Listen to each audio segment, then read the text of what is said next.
দেখতে দেখতে 10 বছর পার করলো ইউল্যাব। জন্মদিনে তাই নব উদ্যমে বর্ণিল সাথে সেজেছে সে। ইউল্যাবের আনুষ্ঠানিক যাত্রা শুরু 2004 সালে। শুরুটা মহাখালীতে হলেও পরবর্তীতে রাজধানীর গুরুত্বপূর্ণ স্থান ধানমন্ডি দুটি ক্যাম্পাস এখন তার পরিবার। প্রায় 4000 শিক্ষার্থী এবং দক্ষ ও অভিজ্ঞ শিক্ষক মণ্ডলী, কর্মকর্তা ও কর্মচারীদের নিয়েই নিরলসভাবে এগিয়ে চলছে এর কর্মকাণ্ড। আর সবাইকে সাথে নিয়ে ইউল্যাব উদযাপন করলো 10ম প্রতিষ্ঠা বার্ষিকী।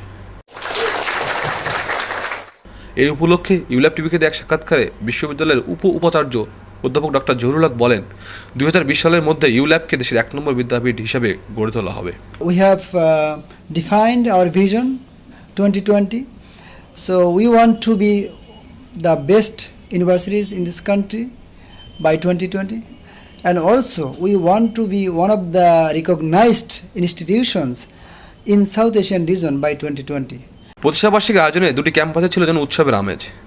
ছোট ছোট স্টলে প্রদর্শিত হচ্ছিল বিশ্ববিদ্যালয়ের গবেষণা থেকে শুরু করে নানা রকম শিক্ষামূলক কার্যক্রম। 4 দিনব্যাপী এই আয়োজনের প্রতিদিনই পালিত হয় নানান অনুষ্ঠান।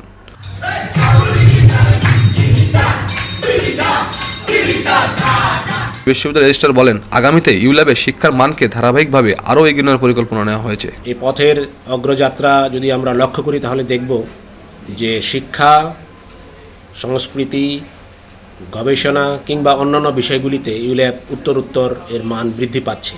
এবং আজকে যদি আমরা পর্যালোচনা করি যে 10ম বর্ষ পূর্তির দিকে, তাহলে দেখা যাবে যে ইউল্যাব সত্যিকার অর্থেই একটা উচ্চ শিক্ষা প্রতিষ্ঠান হিসাবে এগিয়ে যাচ্ছে। ইউল্যাবের জন্মবার্ষিকীতে উচ্ছ্বসিত সাধারণ শিক্ষার্থীরাও ভবিষ্যতে আরও এগিয়ে যাওয়ার প্রত্যয় তাদের চোখে মুখে।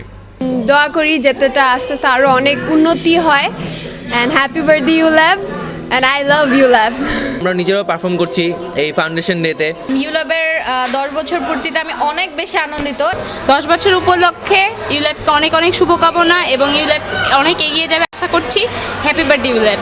ক্যাম্পাস বিয়ে লবিতে আয়োজন করা হয় শিক্ষার্থীদের নিজেদের তোলা নানান চিত্রকর্মের প্রদর্শনীর। মাত্র 10 বছর আগে জন্ম নেওয়া শিশুটি ধীরে ধীরে এখন পূর্ণতার দিকে। এত অল্প বয়সে সে নজর কাটতে সক্ষম হয়েছে দেশ এবং দেশের বাইরের অসংখ্য মানুষের। এখন সময় শুধু সামনে এগিয়ে যাওয়ার।